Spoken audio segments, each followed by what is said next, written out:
हम जिस युग में जी रहे हैं उसे कलयुग कहते हैं। पुराने ग्रंथों के मुताबिक ये मानव सभ्यता का सबसे अंधेरा दौर है, जहां अधर्म और विनाश चरम पर होगा।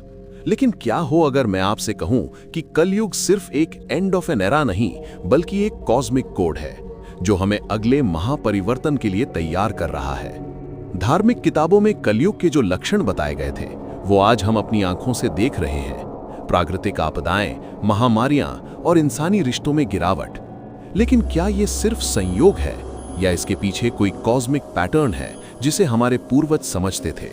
साइंटिस्ट्स आज भी ब्लैक होल्स और क्वांटम फिजिक्स में ऐसे रहस्य ढूंढ रहे हैं जो शायद कलयुग के अंत से जुड़े हों। एक अनसुनी थियरी। कुछ रिसर्चर्स मानते हैं कि कलयुग में मानव का डीएनए धीरे धीरे कमजोर होता जा रहा है, यानी हमारी स्पिरिचुअल कनेक्शन और इंट्यूटिव पावर्स घट रही हैं। ये इसलिए हो रहा है ताकि हम खुद को रीबूट कर सकें और अगले सत्य युग के लिए तैयार हो सकें, जहां हमारा असली पोटेंशियल अनलॉक होगा।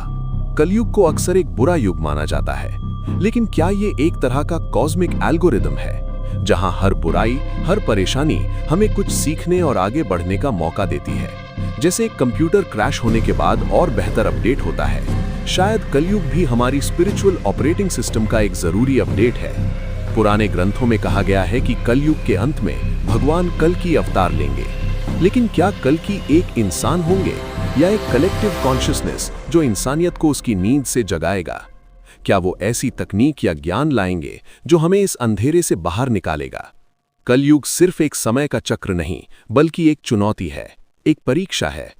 क्या हम इस कॉस्मिक कोड को डिकोड कर पाएंगे?